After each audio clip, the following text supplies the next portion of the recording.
Hello student, आज हम लोग पढ़ेंगे बहुत ही सिंपल क्वेश्चन जो आता है classification of polymer. Classification of polymer में क्लासिफिकेशन के पहले उसका इंट्रोडक्शन हम लोग देंगे। तो इंट्रोडक्शन बहुत ही सिंपल, उसमें सिंपल लैंग्वेज में introduction polymer are high molecular weight component. It is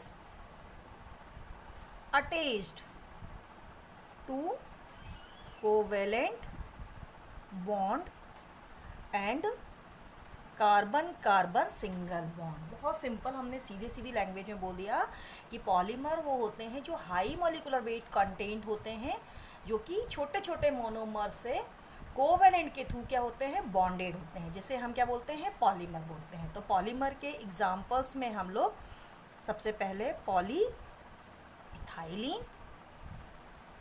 PBC, polyvinyl chloride, PBA, polyvinyl acetate, PMMA, polyvinyl acetate, polystyrene,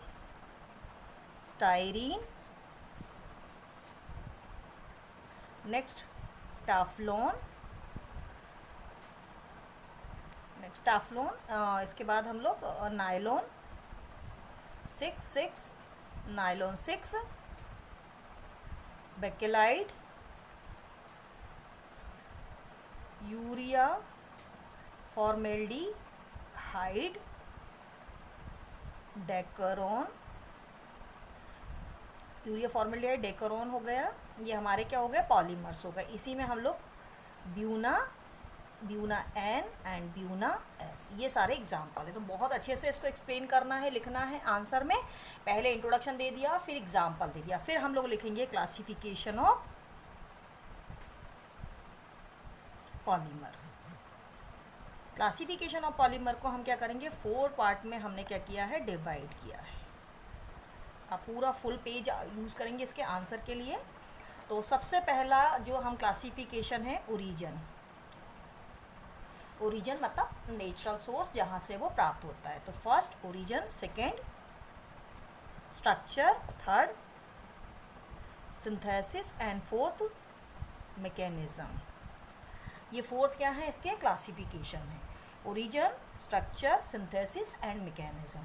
अब ओरिजिन है, ओरिजिन हम दो तरह से क्या है इसका क्लासिफिकेशन किया है। ओरिजिन में एक होता है नेचुरल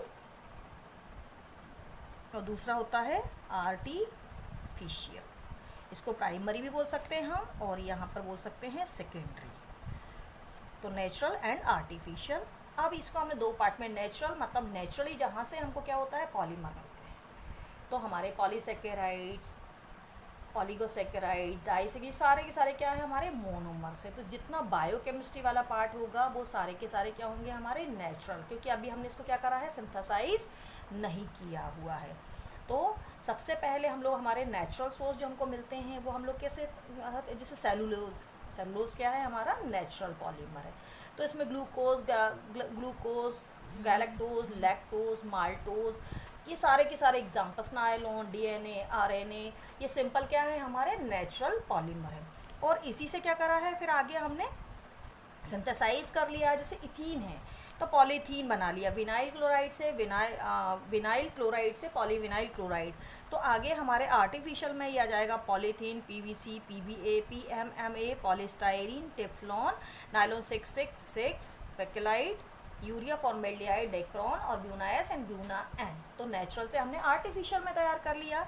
नेक्स्ट हमारा जो क्लासिफिकेशन होगा वो होगा लीनियर मतलब जो स्ट्रक्चर होगा, स्ट्रक्चर के अकॉर्डिंग फर्स्ट लीनियर मतलब single long chain structure, second होगा हमारा ब्रांच चेन, और थर्ड होगा हमारा क्रॉस लिंक। बहुत सिंपल है, linear, branch chain and cross link. Linear structure जैसे कि हम पॉलीथीन है, पॉलीथीन को क्या करेंगे, सीधे सीधे अगर हम लोग अटैच करते चले जाएंगे number of N molecule polythene के, तो हमारा लॉन्ग चेन स्ट्रक्चर हो जाएगा।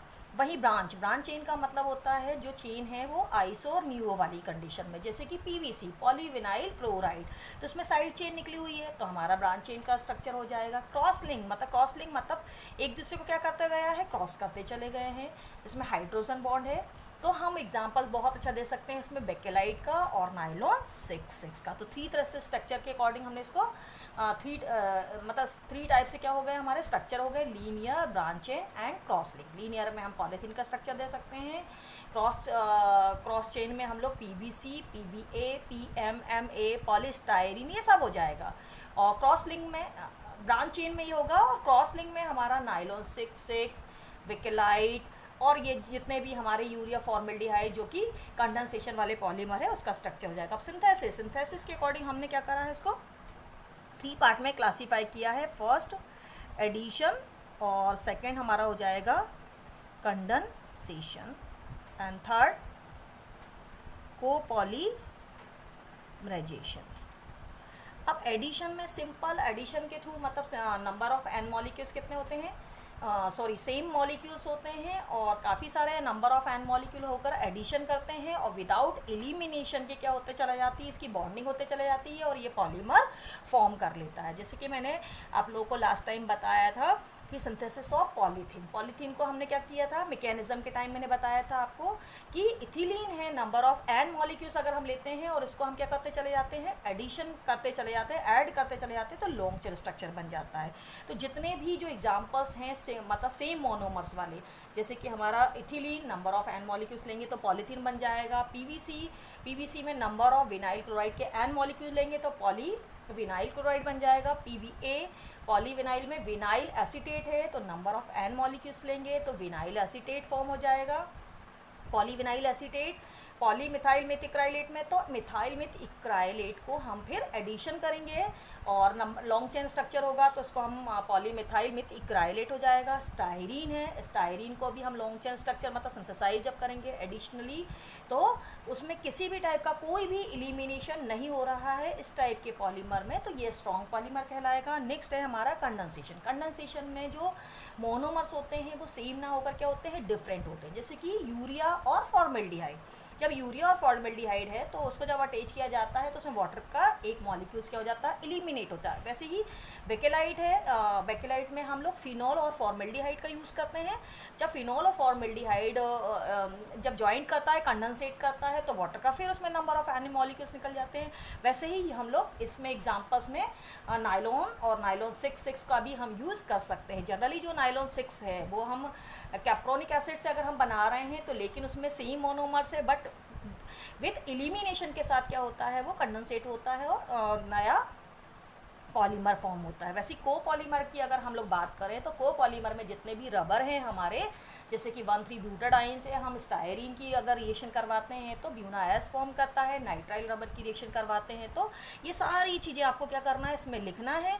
अब मैकेनिज्म को हमने 2 पार्ट में डिवाइड किया है। फर्स्ट हम अगर बोलेंगे तो स्टेप ग्रोथ, और नेक्स्ट सेकेंड वाली जो हो जाएगी वो हमारी हो जाएगी चेन ग्रोथ। ये मैं जितना बोल रही हूँ बेटे उसको आप लिखते चले जाइएगा, तो उसमें और मैंने आपको लिखवाया भी है पहले। तो ये स्टेप ग्रोथ और चेन ग्रोथ। अब स्टेप ग्रोथ में हम क्या करते हैं, जो पॉलीमर है उसको हम क्लासीफाई करते हैं। तो फर्स्ट हमारा होता है इलास्टोमर, सेकेंड होता है fibre, and third thermoplastic, and fourth thermosetting. और ये मैकेनिज्म में मैंने बताया था आपको, फ्री रेडिकल मैकेनिज्म हो जाएगा फर्स्ट, सेकेंड आयनिक में आपका केटायनिक, और सेकेंड हो जाएगा एन आयनिक, ठीक है। और कोऑर्डिनेशन वाली मैकेनिज्म आपके सिलेबस में नहीं है। अब इलास्टोमर, तो लॉन्ग चेन इलास्टोमर में क्या होता है, इलास्टिसिटी होती है ऐसे पॉलीमर में।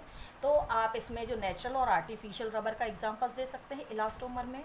फाइबर होता है, फाइबर में भी स्ट्रेचेबल प्रॉपर्टी होती है, आप उसको कर सकते हैं, खींच सकते हैं। तो इसमें जो एग्जांपल है वो नायलॉन का अपन एग्जांपल दे सकते हैं, और सिल्क का भी एग्जांपल हम इसमें दे सकते हैं। और थर्मोप्लास्टिक एंड थर्मोसेटिंग, थर्मोप्लास्टिक जो होता है वो बहुत ही अच्छा वाला जो अनब्रेकेबल प्लास्टिक होता है उसको हम बोलते हैं थर्मोप्लास्टिक, और थर्मोसेटिंग जो होता है वो ब्रेकेबल होता है और कंडेंसेट से बना हुआ था। जो कंडेंसेशन वाली प्रोसीजर है उसमें हम लोग कौन सा वाला पॉलीमर यूज़ करेंगे, कंडेंसेशन वाला पॉलीमर। और एडिशन में क्या करेंगे हम लोग, एडिशन में क्या करेंगे हम, थर्मोसेटिंग वाला पॉलीमर। तो जो भी इनके दोनों के जो होंगे प्रिपरेशन डिफरेंसेस वगैरह आएंगे इसमें आ जाएंगे, क्योंकि इसको हम प्रिपेयर करते हैं थर्मोप्लास्टिक को as a procedure of addition, और इसको हम लोग प्रिपेयर करते हैं as a procedure of condensation polymer. ये विदाउट इलिमिनेशन के साथ होता है, सेम मोनोमर्स होते हैं थर्मोप्लास्टिक में, और थर्मोसेटिंग में डिफरेंट मॉलिक्यूल होते हैं, और जब ये एडिशन होता है तो विथ इलिमिनेशन के साथ होता है। इसलिए ये सॉफ्ट प्लास्टिक होता है